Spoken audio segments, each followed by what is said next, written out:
Que ce qui est sous terre, on ne peut l'exploiter que si nous-mêmes nous sommes en capacité de pouvoir travailler, imaginer, trouver des solutions et pouvoir exploiter l'ensemble de ces ressources-là. Notre richesse principale, c'est nous-mêmes. Notre richesse principale, c'est la jeunesse. Vous avez dû voir même les conclusions du dernier recensement de la population.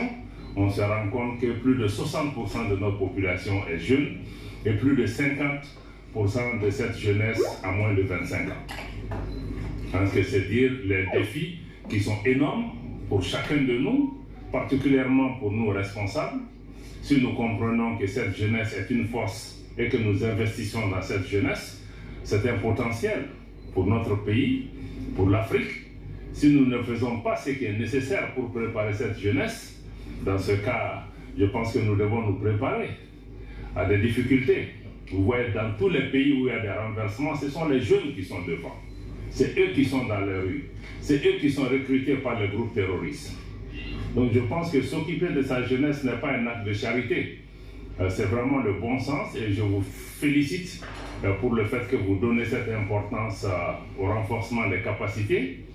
Mais le renforcement et le développement des capacités n'a de sens que si nous commençons d'abord à avoir confiance en nous-mêmes.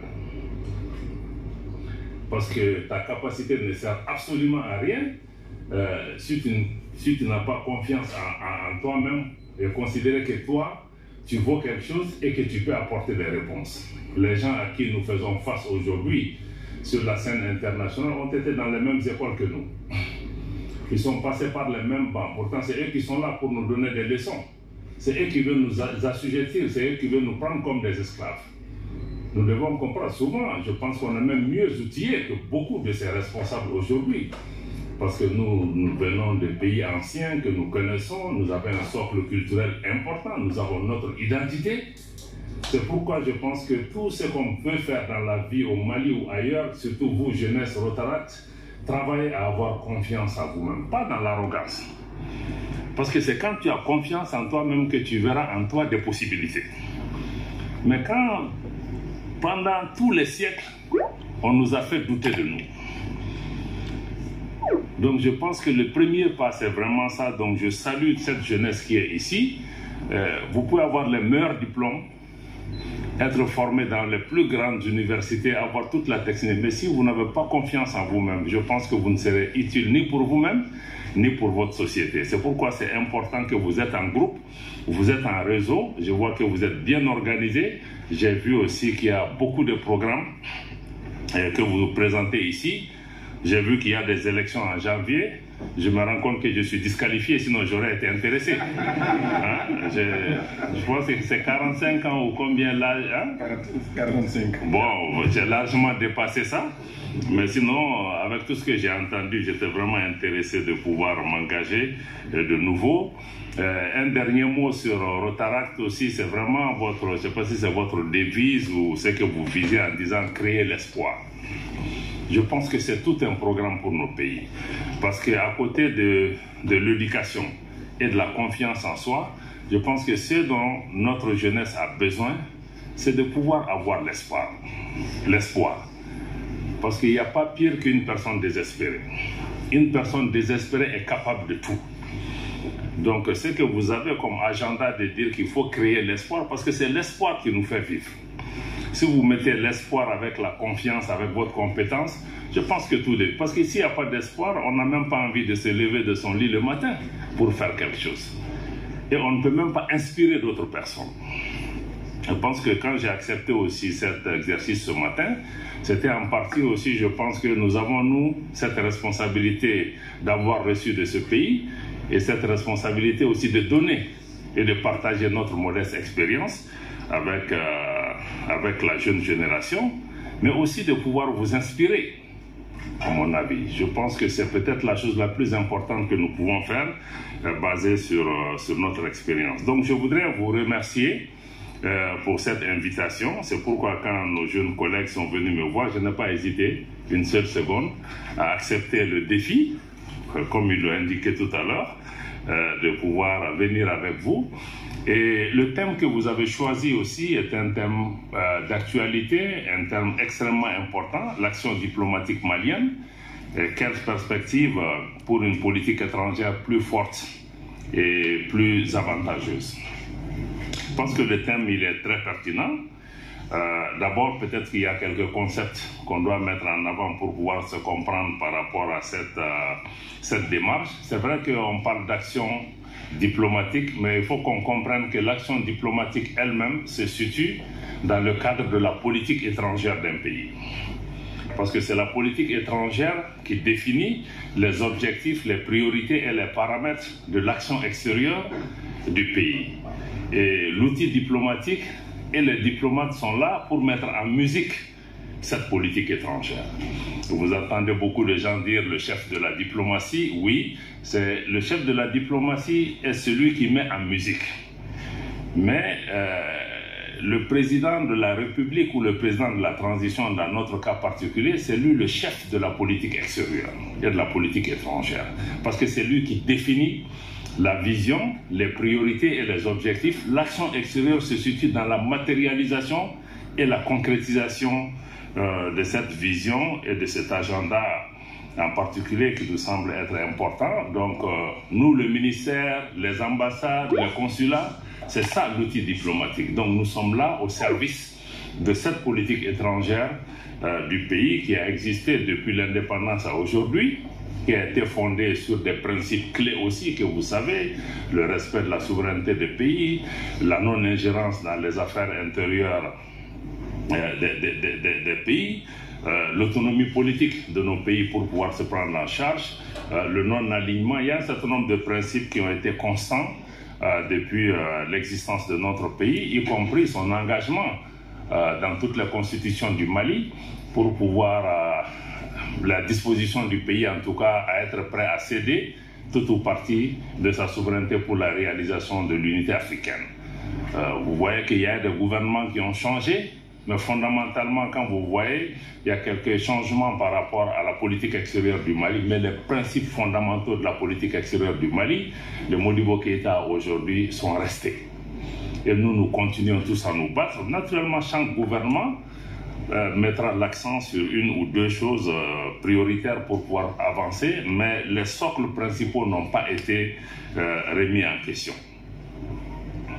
Donc avec cette clarification, je pense que nous comprenons à peu près le choix de votre thème qui cadre parfaitement aussi avec la vision des autorités actuelles d'avoir une politique étrangère qui soit plus forte, mais qui soit aussi à la fois plus combative, parce que nous sommes dans un contexte géopolitique particulièrement tendu, avec des antagonismes, des politiques de domination ici et là, qui exigent aujourd'hui que nous nous battions pour pouvoir avoir cet espace, nous nous battions pour être respectés.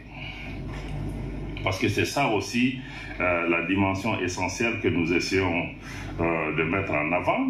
Et aujourd'hui, la vision de la transition, la vision de son Excellence le colonel Assimi Goïta, président de la transition, et de l'ensemble des membres du gouvernement, comme ceux qui nous ont précédés certainement, peut-être que nous le faisons différemment, est vraiment de placer les intérêts du Mali et les intérêts des Maliennes et des Maliens au cœur de notre action diplomatique. Je pense que ça, on peut nous dire que ce n'est pas nouveau, mais aussi quand vous choisissez une priorité, je pense que nous avons la déterminée d'assumer ces choix.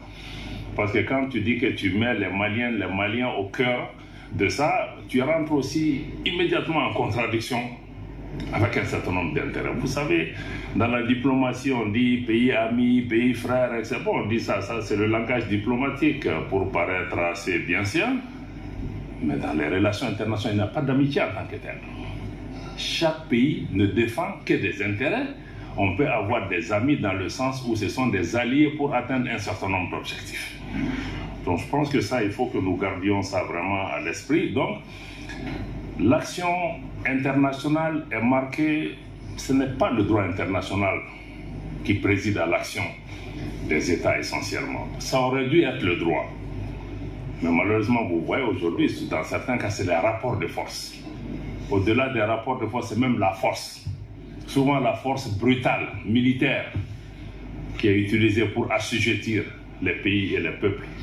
Et souvent, c'est ceux qui prétendent être des nations démocratiques, des nations qui ont inventé les droits de l'homme, c'est eux qui utilisent souvent ces moyens d'assujettissement. Donc, la scène internationale ou le rapport entre États, souvent, ça ressemble à de la jungle pour laquelle on met peut-être tout le maquillage nécessaire pour que ça paraisse moins violent. Mais c'est très violent. Très violent. Ça, il faut que nous soyons conscients de cela. Et nous, aujourd'hui, l'action diplomatique du Mali, c'est aussi comment faire en sorte que nous puissions davantage... en fait, le rôle essentiel aussi, parce que la diplomatie, comme si vous voyez aussi la liste du gouvernement, on parle de domaine de souveraineté. Et la diplomatie et les relations internationales font partie de ça, parce que par essence, l'action diplomatique permet d'affirmer la souveraineté d'un pays. C'est pourquoi quand on est indépendant, on dit que le pays a accédé à la souveraineté internationale. Ça veut dire que vis-à-vis des autres pays, vous leur disiez que ici, c'est chez moi, c'est moi le maître, c'est nous qui décidons de ce qui nous concerne. Et vous devez nous respecter par rapport à ça. Je pense que c'est ça la souveraineté. Et il y a beaucoup de... Ça paraît évident, mais il y a beaucoup de pays qui n'acceptent pas que nous décidions pour nous-mêmes. Ils mettent la forme pour qu'on fasse semblant que c'est nous qui décidons. Or, c'est eux qui viennent mettre dans notre bouche ce que nous devons dire, qui vont dans le sens de leur intérêt. Donc, la diplomatie, par essence, est le mode d'affirmation de la souveraineté d'un pays. Encore une fois, je vous dis, c'est des rapports de force. Chaque fois que tu veux affirmer ta souveraineté, tu as d'autres forces contraires. Supposez sur le plan économique, tu as des ressources naturelles dans ton sous-sol qui intéressent ces puissances. Si toi, tu veux exercer ta souveraineté sur ces ressources, or, ils ont bâti toute leur politique, toute leur économie, toute leur politique de puissance sur les ressources qui sont à tes pieds. Ils ne vont pas te laisser exercer ta souveraineté là-dessus. Parce qu'ils pensent même que c'est pour eux, mais que toi, tu es peut-être le gardien. Donc, c'est vous dire un peu que les relations internationales, il y a cette question d'antagonisme, de violence, de politique de domination, de contrainte, de force qui va s'exercer. Et malgré le développement du droit international, malheureusement, c'est souvent les plus faibles qui revendiquent l'application du droit. Mais je crois que les grands ont besoin du droit comme prétexte pour légitimer leur puissance. Ils ne sont pas vraiment des états de droit en tant que tels. Donc ça, je voulais peut-être dire ça un peu. C'est pourquoi... sur le chapitre de la souveraineté encore, c'est pourquoi quand vous regardez aujourd'hui, nous, Mali, après plus de 10 ans qu'on a passé avec pratiquement, le pays a été presque un laboratoire, tout a été ici au Mali. Nous avions toutes les organisations internationales, nous avons tous les partenaires, nous avons tous les pays, nous avons presque toutes les armées du monde qui étaient représentées au Mali. Pendant 10 ans, ça n'a pas donné les résultats escomptés. Et pendant ces 10 ans, presque, on peut dire que notre souveraineté a été bafouée. Parce que d'autres sont venus, ont essayé d'imposer des politiques de domination, d'assujettissement pour pouvoir imposer leur agenda. Si ça avait marché, peut-être qu'on ne serait pas là en train d'en parler. Si nous sommes là en train d'en parler, c'est que le Mali a estimé qu'après 10 ans, il fallait changer de fusil d'épaule et qu'il faut réaffirmer notre souveraineté pour pouvoir avancer. C'est même peut-être même un échec que plus de 60 ans après les indépendants, nous soyons encore là à parler de souveraineté. On n'aurait pas dû être là. Mais si nous en parlons, surtout nous, pays francophones, parce que vous voyez que le débat n'est pas là pour la plupart des pays anglophones. C'est les pays francophones qui sont sous une chape de plomb, qu'on n'a pas laissé grandir, qui sont restés d'éternels adolescents, qui cherchent à se relever, on les tape sur la tête pour pouvoir les maintenir sous domination. C'est ce que vous voyez au quotidien. Je pense que c'est pourquoi nous avons estimé que tout ce que nous voulons faire, bâtir notre armée, reprendre en main notre économie, donner des opportunités à nos jeunes gens, tout ce que nous ne sera possible que si nous nous réapproprions notre pays. C'est pourquoi après toutes ces tensions, ces périodes de difficultés qu'on a connues et ces 10 ans qu'on a traversés entre les mains d'autres, nous estimons qu'aujourd'hui, le pays doit avancer sur la base de 3 principes qui ont été édictés par le président de la transition. Le 1, comme vous le devinez, est bâti sur le respect de la souveraineté du Mali. Parce qu'on dit que toutes nos réponses, si vous voyez que notre armée aujourd'hui arrive à être là, arrive à faire ce travail, parce que nous avons enlevé ce pan de la souveraineté de la main d'autres pour dire que c'est nous qui devons assumer ça. Et ça, donc le respect de la souveraineté, on a indiqué aussi le respect des choix stratégiques et des choix de partenaires du Mali. Ça aussi, ça paraît tellement évident pour tout le monde. Mais vous voyez que tous les problèmes qu'on a aujourd'hui, c'est que certains pensent que c'est eux qui doivent choisir les amis pour le Mali. C'est eux qui doivent dire ce qui est important pour le Mali. C'est eux qui doivent dire à quelle réunion le Mali doit participer. Est-ce qu'on doit aller à gauche? Est-ce qu'on doit aller à droite? Non. Mais chacun de ces pays choisit ses amis, entre guillemets, en fonction de ses intérêts. Et ces amis ne sont jamais des amis éternels aussi. Ça, il faut être réaliste. On est amis, on est alliés pour un certain nombre d'objectifs, des choses que nous voulons faire. Si nous les atteignons, les choses... Il y a certains amis qui sont plus sincères aussi que d'autres. Il y a des amis qui nous respectent, qui comprennent qu'il faut nous donner cet espace pour pouvoir avancer. Il y a d'autres qui pensent qu'on est toujours dans la colonisation, qu'on est même des enfants. Parce que quand ils viennent, ils nous disent, j'entends beaucoup, je reçois énormément de diplomates, de partenaires étrangers dans mon bureau qui viennent nous dire, bon, attention, faites attention à la Chine, faites attention à la Russie, ils font ceci, ils font cela. Mais j'ai dit, mais vous nous prenez pour des enfants? Mais vous pensez que quand je travaille avec...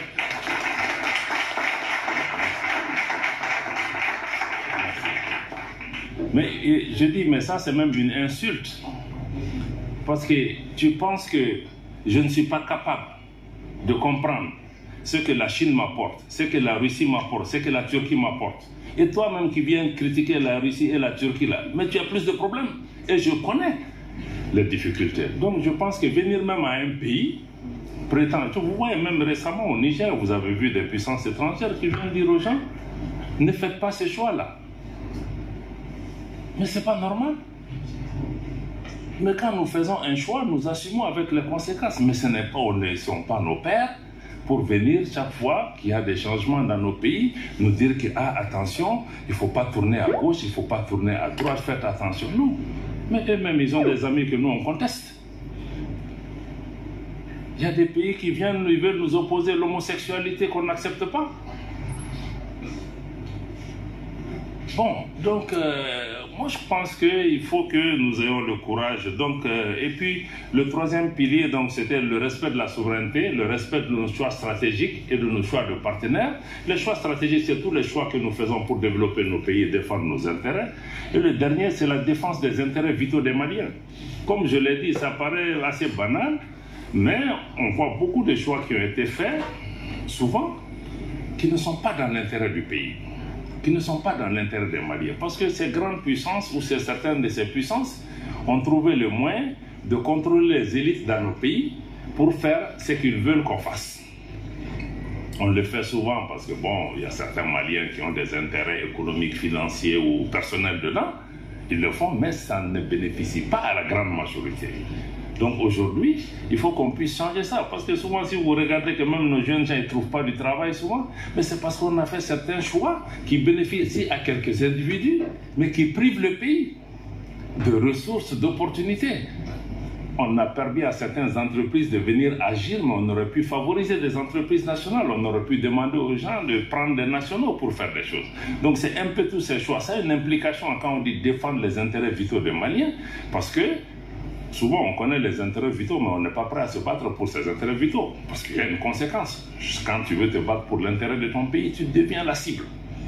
Tu deviens l'ennemi par rapport à ça. Donc ça, c'est vraiment la souveraineté est au cœur de l'action diplomatique. Et comme je l'ai dit, l'appareil diplomatique, nous, ministère des Affaires étrangères, et aussi avec toutes les ambassades et tous les consulats, donc nous sommes chargés de traduire au quotidien, de défendre ces positions, de les promouvoir.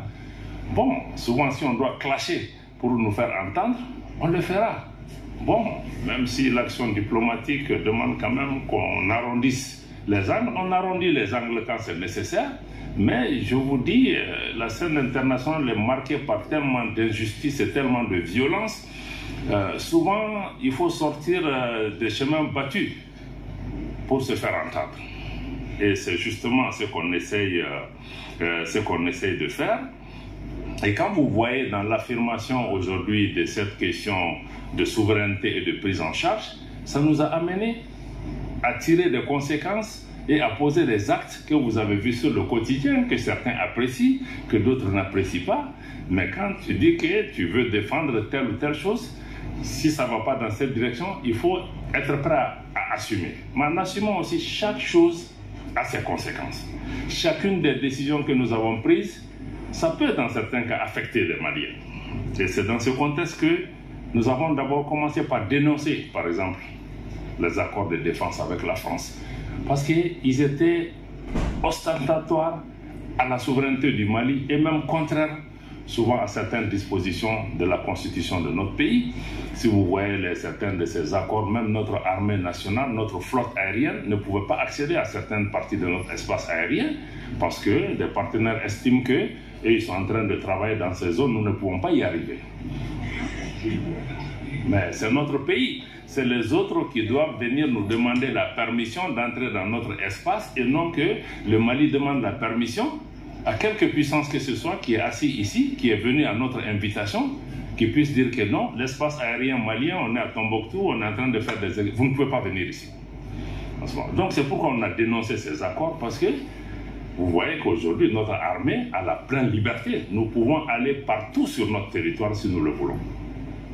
Partout. Personne ne peut nous empêcher de le faire. Mais ce n'était pas le cas. Même pour que le Mali puisse s'armer, mais il y avait une sorte d'embargo de fait. Certains ont dit oui, vous avez changé de partenaire. Mais le partenaire qu'on a ne nous permet pas d'avancer. Ils étaient là pour pouvoir nous fragiliser et nous diminuer pour pouvoir avoir leur intérêt. Mais on va là où on trouve nos intérêts. L'opération Barkhane qui était là, c'était 2 millions d'euros par jour. 2 millions d'euros par jour. Ça, c'est combien de milliards en francs CFA? 2 milliards? 1,3 milliard de francs CFA par jour. 9 ans. 9 ans. La France n'a pas donné un seul hélicoptère au Mali dans cette période. Aujourd'hui, vous voyez le nombre d'aéronefs que nous avons pu accueillir en moins de 2 ans sur nos ressources propres au moment où le pays est sous sanctions, sous embargo et presque seul, sans parler.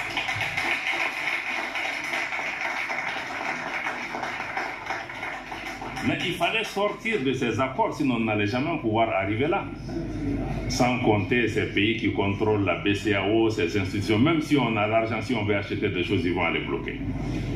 Donc ça, c'était vraiment, par exemple, donc, la dénonciation de ces accords et la dénonciation aussi des actes de déstabilisation de la France. Nous les avons assumés. Parce que ça se fait. Un moment, on s'est dit, il faut sortir, il faut le dire, tous les Maliens le savaient. Mais peut-être que le gouvernement n'avait pas eu encore le courage de sortir et de mettre ça sur la table. Et les preuves sont là. S'ils organisent demain la session spéciale du Conseil de sécurité que nous avons demandé, nous allons pouvoir amener ça. Certains font beaucoup de gesticulations. Il aurait suffi que la France dise que je suis d'accord, amenez vos preuves. Voilà. Bon, on était prêt vraiment à aller dans. On s'est dit, ah oui, mais si vous avez des preuves, pourquoi vous ne mettez pas dans la presse? On ne met pas dans la presse parce que vous êtes membre permanent du Conseil de sécurité des Nations Unies. Vous avez une responsabilité particulière. Vous dites que vous êtes champion des droits de l'homme. Vous avez une place sur une enceinte internationale qui décide de la paix et de la sécurité. Et vos actes sur le terrain sont contraires à ce que vous êtes en train de dire. C'est pourquoi ça ne va pas se dire dans la presse. Vous voyez ce qui John est là. Voilà.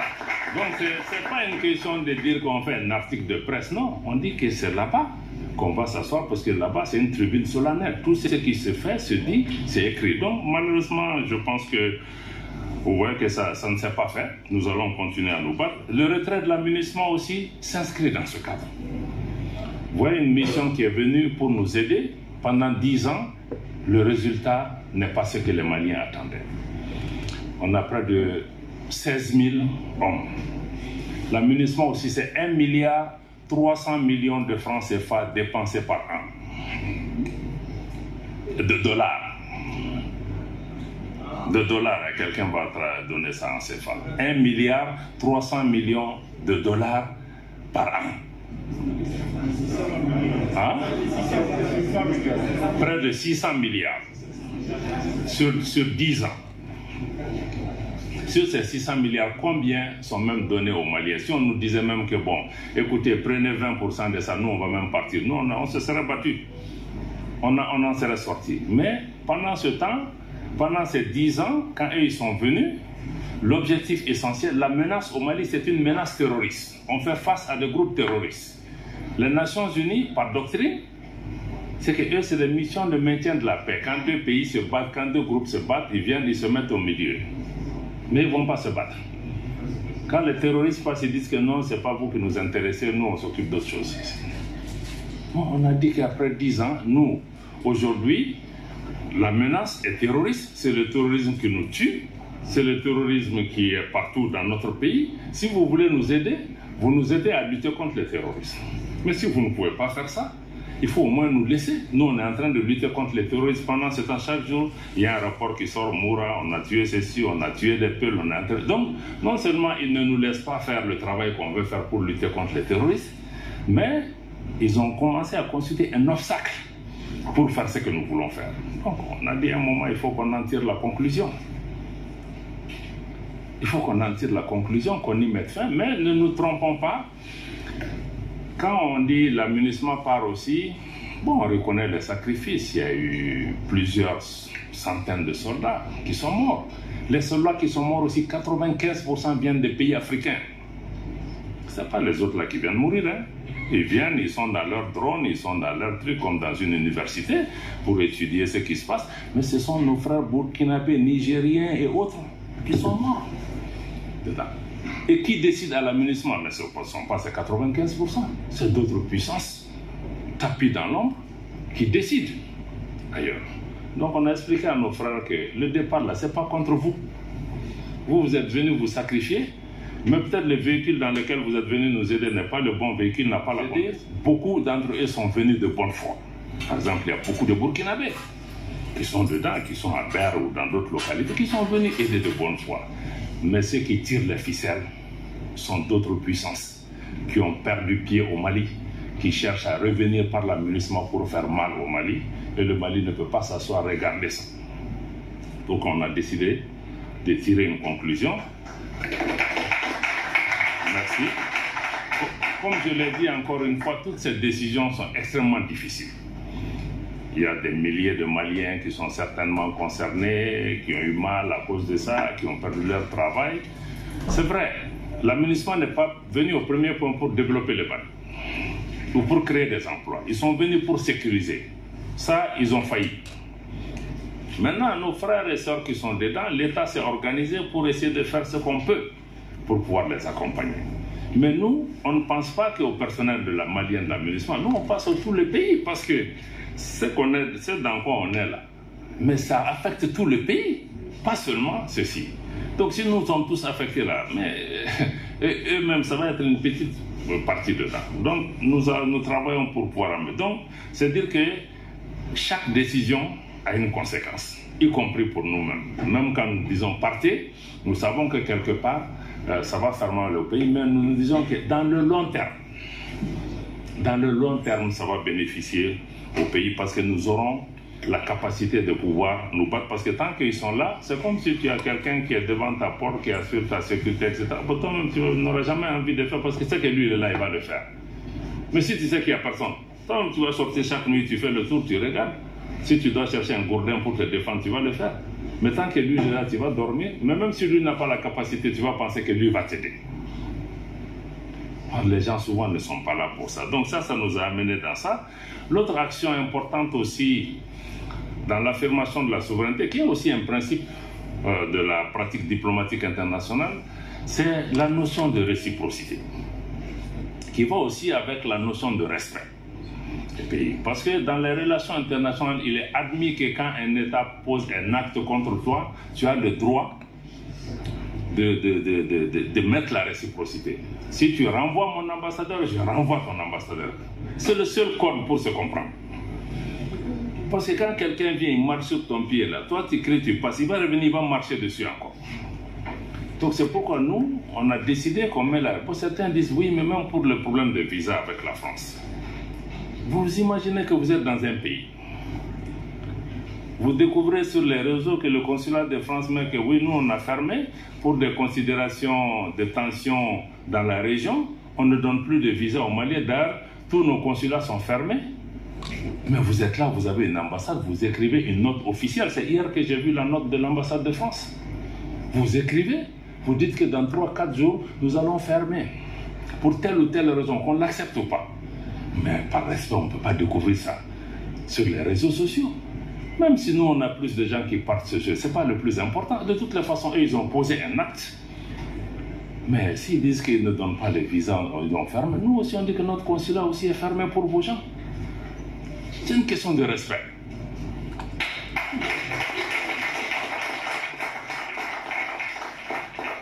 Parce que si tu ne mets pas la réciprocité, ça veut dire que tu admets que lui, il vaut mieux que toi. Je dépends plus de... Or, la dignité, le respect, là, ça se mérite. Mais il y a une douleur dedans, c'est vrai. Mais ça se mérite. Mais il peut pas... Mais vous pensez que ces gens-là qu'on a même... nous-mêmes, on ne se considère pas. Mais ces pays-là, on pense qu'ils n'ont pas besoin de nous. Mais ils ont besoin de nous autant qu'on a besoin d'eux. S'ils sont là, c'est qu'ils ont quelque chose à gagner. Sinon, ils ne seraient pas là. Donc, nous-mêmes, on considère que nous, on ne vaut rien. Bon, nous, on a besoin de, même s'ils font ça. Donc, moi, je crois que la réciprocité est une donnée importante. C'est la même chose pour la compagnie Air France. On se lève une compagnie, vous avez des conventions. Il y a des gens qui quittent les États-Unis, ils sont dans l'avion avant d'arriver à Paris, tous les vols sont annulés, ils sont à Tunis encore, ils n'ont pas pu arriver ici. La compagnie se lève seulement, dit que nous on a fermé parce qu'on a des problèmes avec le Mali. Alors il n'y a aucun problème. Si c'est pour sanctionner le Mali parce que le Mali a supporté le Niger, on va le faire, on le fera.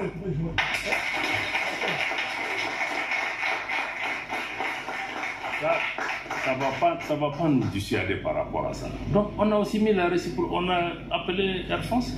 C'est-à-dire que maintenant que vous dites que vous allez reprendre le 11 là, vous ne reprenez pas le 11.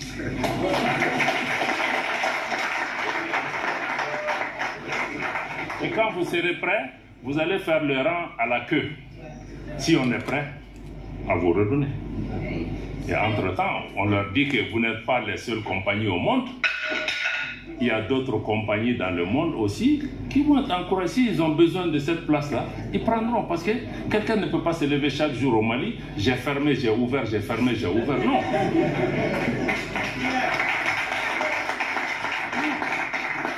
Donc ça, il faut aussi qu'on nous respecte.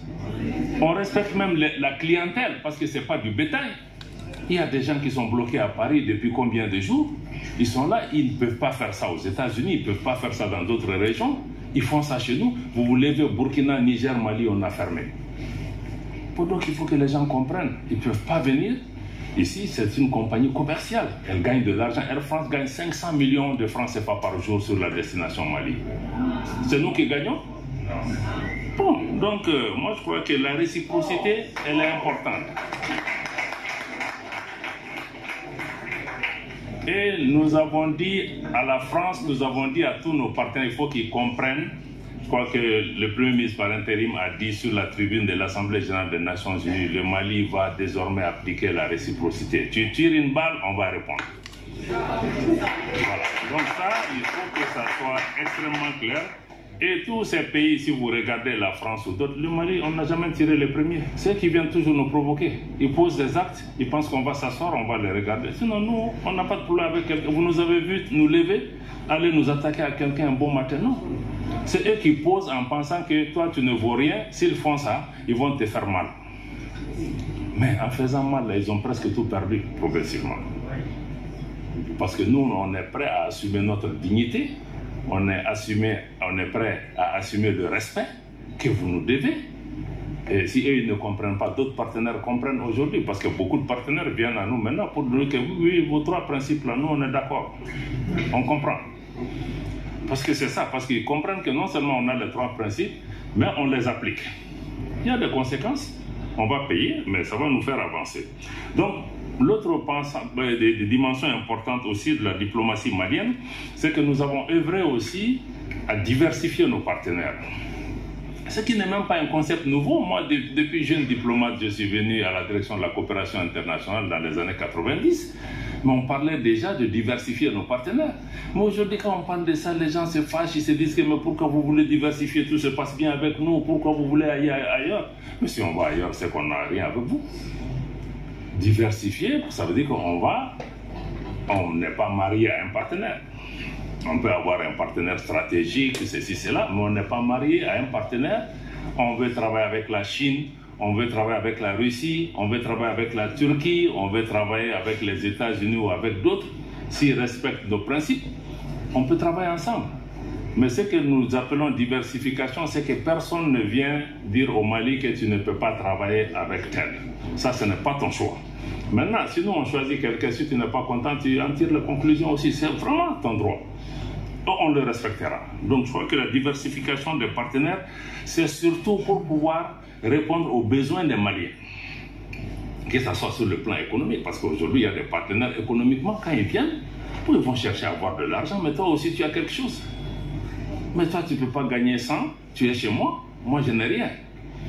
Donc je crois que la diversification répond un peu aussi à ce rééquilibrage dans les relations internationales. C'est pourquoi aujourd'hui, sur le plan géostratégique, ce n'est pas que vous entendez parler de la Russie et d'autres, mais le Mali de façon générale, c'est pourquoi nous nous battons, c'est que nous cherchons à ce que nous allions vers un monde multipolaire. Parce qu'aujourd'hui, tu as un groupe de pays qui domine le monde, qui se fait appeler Occident, et qui appelait qu'il y a une mondialisation. Mais il ne faut pas vous tromper. Ce qu'on appelle mondialisation, c'est l'occidentalisation du monde qui est appelée mondialisation. Si on a mondial, nous on n'est pas. C'est un groupe qui domine. Mais on dit que ça amène des conflits, des tensions. Parce qu'un groupe ne peut pas imposer sa volonté au monde entier, surtout que ce groupe aujourd'hui, sur le plan même démographique et même économique, commence à être minoritaire dans le monde entier. Il y a d'autres forces politiques et démographiques qui ont émergé, comme la Chine, la Russie, le Japon et d'autres, l'Inde, qui ont émergé. Donc ce que nous souhaitons, c'est aller vers un monde multipolaire qui permet à chacune de ces puissances démographiques ou économiques à travers le monde d'apporter sa place, y compris l'Afrique aujourd'hui, qui n'a aucune place au Conseil de sécurité des Nations Unies. 50% du dossier au Conseil de sécurité est traité, c'est le dossier africain. Mais l'Afrique n'est pas là. Donc on dit qu'il faut permettre à tous ces groupes d'avoir une voix et non d'avoir une minorité de pays qui pensent que c'est eux qui dirigent le monde. C'est pourquoi vous avez entendu le discours du président de la transition en Russie. Il a été absolument clair que le Mali veut s'arrimer aux bateaux, aux navires des BRICS. Parce que c'est d'autres forces économiques et politiques qui émergent, qui répondent aussi à ce que le Mali veut en termes de respect de la souveraineté, de partenariat gagnant-gagnant, et qui ne sont pas dans des politiques néocolonialistes ou de domination. Donc c'est ça, sur le plan diplomatique, le repositionnement que nous cherchons, de nous trouver dans un cadre où on peut s'exprimer par rapport à toutes ces préoccupations pour pouvoir vraiment mutualiser nos efforts. Donc aujourd'hui, ça c'est sur le plan international. Donc nous nous battons pour cette multipolarité.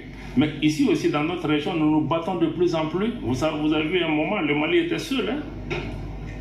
Tout le monde était contre le Mali. Mais aujourd'hui, la configuration géopolitique sous-régionale est en train d'évoluer. Et aujourd'hui, nous travaillons avec le Burkina, avec la Guinée, aujourd'hui avec le Niger, pour pouvoir mutualiser nos efforts, parce que nous faisons face aux mêmes défis. Ce que certains n'ont pas compris depuis longtemps, mais le Mali et le Niger, mais c'est les mêmes peuples. Même quand les dirigeants ne se voyaient pas, mais les peuples étaient ensemble. Et maintenant, on s'est retrouvés. Parce que le problème au Niger, le problème au Mali, le problème, on ne peut pas les régler seuls. Mais on ne peut pas régler avec ceux qui étaient là pour créer le désordre et pour créer leur domination, pour nous opposer. Et je pense qu'aujourd'hui, nos peuples ont compris que celui qui crée le problème, c'est ça. Et nous le voyons tous. Donc aujourd'hui, il y a cette nouvelle dynamique qui est en place, qui nous permet vraiment de pouvoir travailler pour pouvoir faire évoluer la question. C'est pourquoi nous travaillons toujours aussi à avoir des organisations africaines, parce que le Mali n'a pas fui par rapport à notre ambition panafricaine. Nous restons ancrés, chevillés à l'engagement panafricain de Modibo Keïta et de Kwame Nkrumah et de tous les autres. Mais nous ne nous reconnaissons plus dans certaines organisations africaines qui ne reflètent plus les aspirations des peuples africains. C'est pourquoi même le G5, on s'est retiré, parce que nous on est membre du G5, mais c'est la France qui décide si le Mali va prendre la présidence du G5 ou pas. On dit, mais tu n'es pas membre, je paye ma cotisation, et c'est quelqu'un qui a la télécommande à Paris? Non. Bon, donc je pense que c'est ça. Aujourd'hui, nous avons ces différentes dynamiques qui sont en place, et nous voulons vraiment travailler pour pouvoir avoir des initiatives conjointes. Et c'est pourquoi vous voyez même sur le plan diplomatique, vous avez vu le Mali, le Burkina, qui ont saisi le Conseil de sécurité par rapport au dossier du Niger. Je vais revenir sur le dossier nigérien d'ailleurs tout à l'heure avant de pouvoir conclure.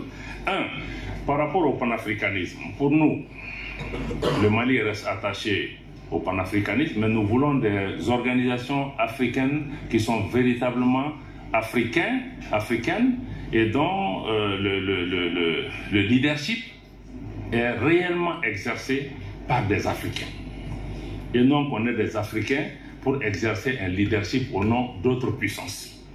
Donc c'est pourquoi nous avons des tensions avec certaines organisations comme la CEDEAO, mais nous restons panafricains et nous pensons que ces organisations doivent être des organisations des peuples et non des organisations pour pouvoir défendre des intérêts particuliers, et que ces organisations cessent d'être des instruments entre les mains d'autres puissances. Vous voyez nos sommets? Vous avez vu l'autre jour le sommet à Abuja? L'Afrique, c'est le seul continent où pendant nos sommets, c'est les étrangers qui viennent. Vous avez vu un Africain invité au sommet de l'Union européenne? Ça n'existe pas. Ça n'existe pas. Parce que pour eux, quand tu dis à l'Union européenne, mais invité, ils disent que non, c'est pas dans l'agenda. Mais quand nous, on a nos sommets, ils disent que mais vous ne nous avez pas invités. Mais vous n'êtes pas membre. Mais laissez-nous avoir une conversation entre nous. Vous n'avez rien à voir dedans. Vous avez vu l'autre jour le président français qui s'élève, qui prédicte même ce que la CEDEAO doit décider. Mais il n'a pas assez de gens à gérer en France, avec les gilets jaunes, tous les mouvements, les gens qui ont cassé partout. Certains, on a l'impression qu'ils n'ont pas leur pays à gérer, mais ils ont le Mali et l'Afrique à gérer. Non, chacun a ses problèmes. Vous nous avez vu nous mêler des problèmes des gilets jaunes ou des gens qui marchent là-bas. Non. Donc chacun n'a qu'à gérer ses problèmes. Vous les avez vus aller dire qu'ils vont au sommet des États américains? Non. Ils ont dit qu'ils vont au BRICS. Le BRICS dit non. Vous ne venez pas.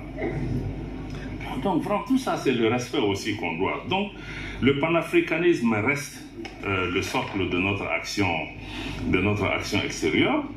Et sur la situation au Niger aussi, parce que bon, c'est pas directement lié à votre thème, mais il faut que vous compreniez ce qui s'est passé au Niger. J'ai un peu touché à ça. Le Mali, le gouvernement et le peuple malien demeurent totalement solidaires du gouvernement et du peuple du Niger.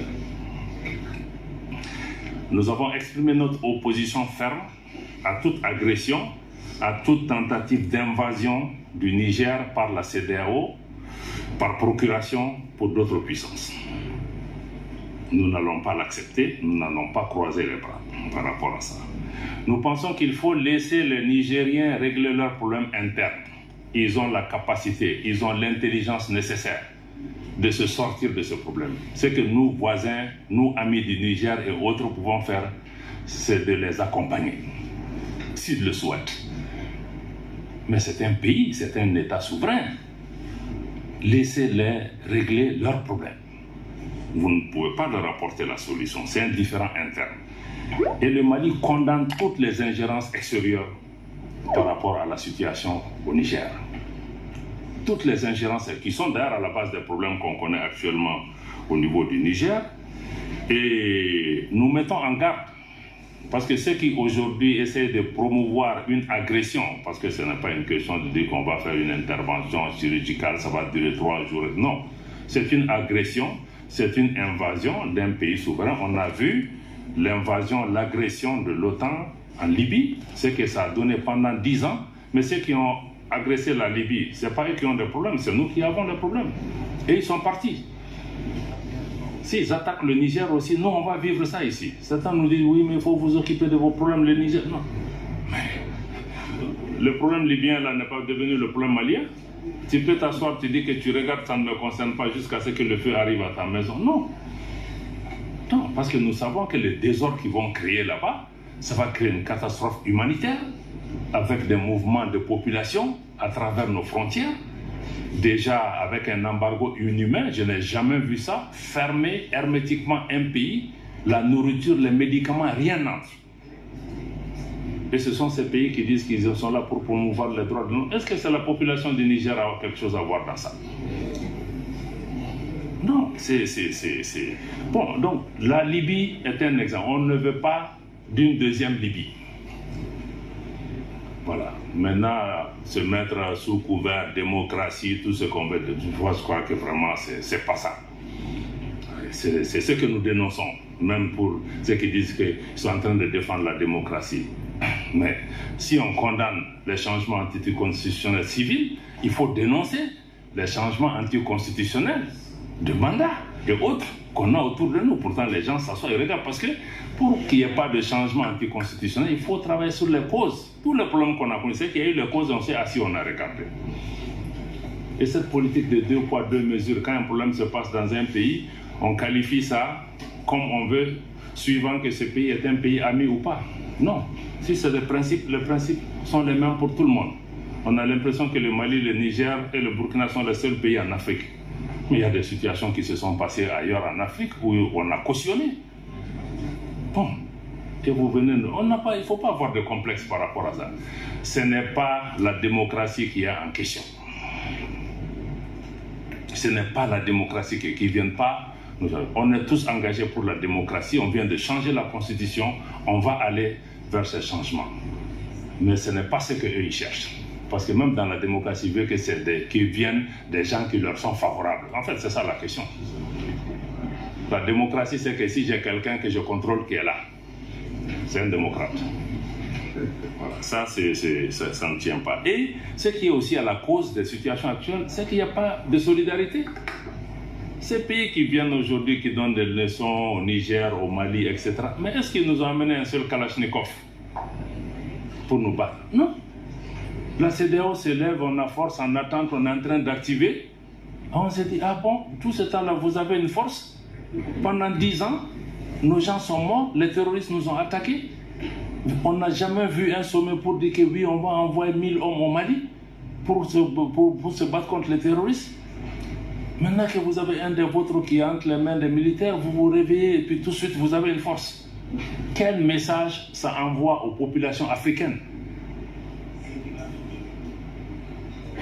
Est-ce que c'est leur vie qui est importante? Ou c'est autre chose?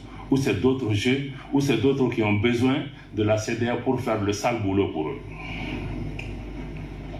Donc c'est pourquoi le Mali, nous on a été absolument clair, on n'est pas d'accord.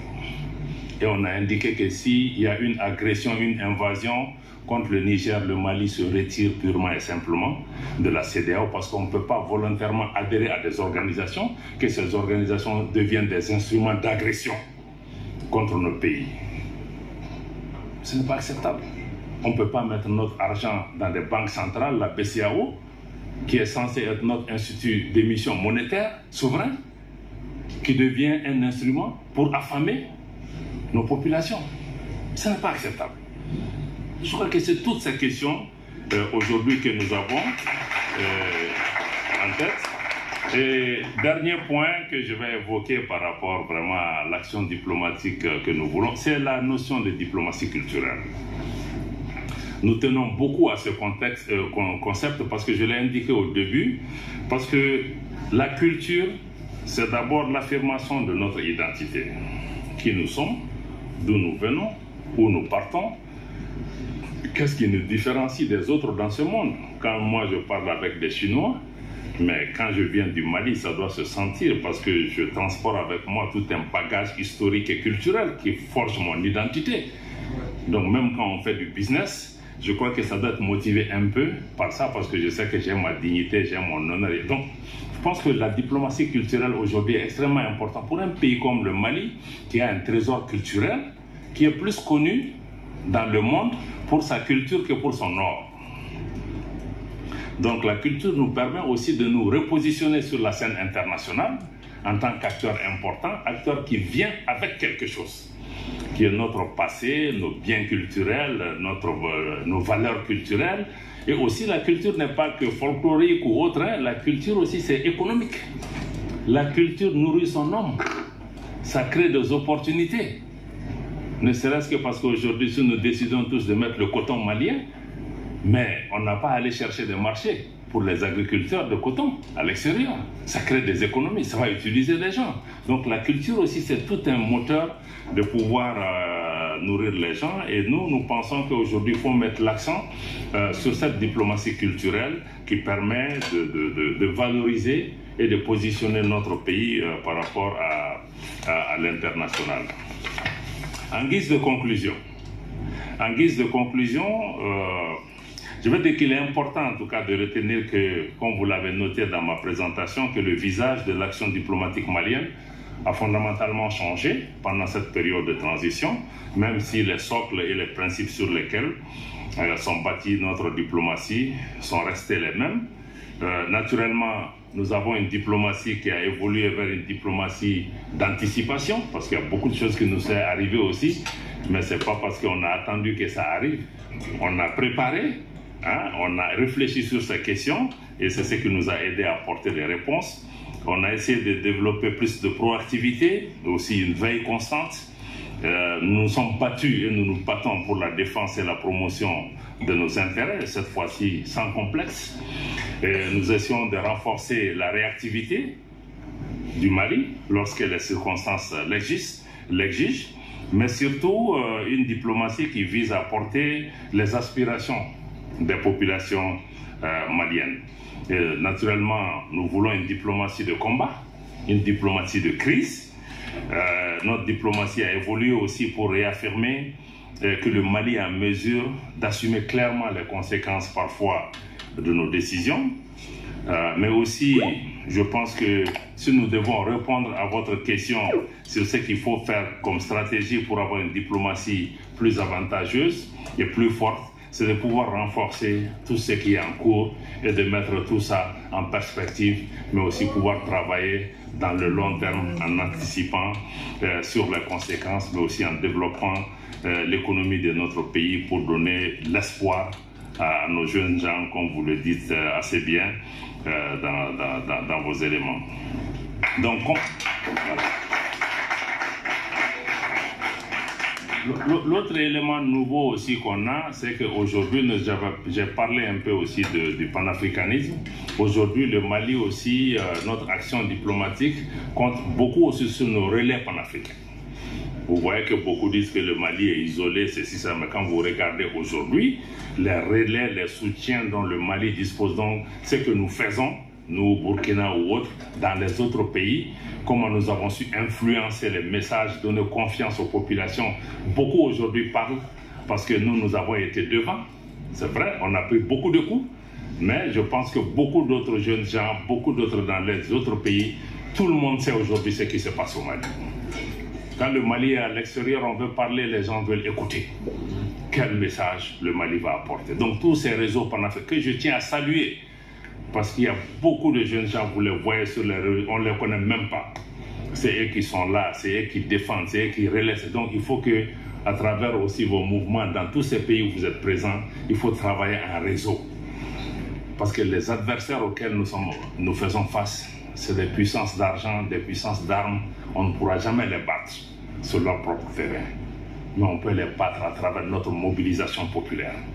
notre union, notre unité, notre confiance en soi, notre détermination. Je pense que c'est ça les armes imparables qu'ils ne peuvent pas nous arracher. Et ces armes leur font peur. Ayons confiance en nous que nous avons la possibilité de nous faire entendre si nous nous donnons la main. Et je pense que de plus en plus, nos populations commencent à se donner la main. Donc j'ai bon espoir que votre conférence permettra en tout cas de nous ouvrir davantage les yeux et de préparer cette jeunesse à la réalité des relations internationales, à la réalité des relations entre États. Personne ne vous fera des cadeaux. Personne n'est votre ami. Vous êtes seul souvent à vous battre. Mais il faut que vous-même vous sachiez qu'est-ce que je veux, comment je peux l'obtenir, quel est le prix pour l'obtenir, est-ce que je suis prêt à payer ce prix. Je pense que c'est cette question que je vous laisse en tant que jeunesse, parce que ça c'est entre vos mains. Si vous décidez de vous battre, vous pouvez réussir. Bon, si vous voulez aller aussi pour la facilité, bon, vous aurez beaucoup d'amis qui vont certainement vous abandonner en plein vol un bon matin. Merci.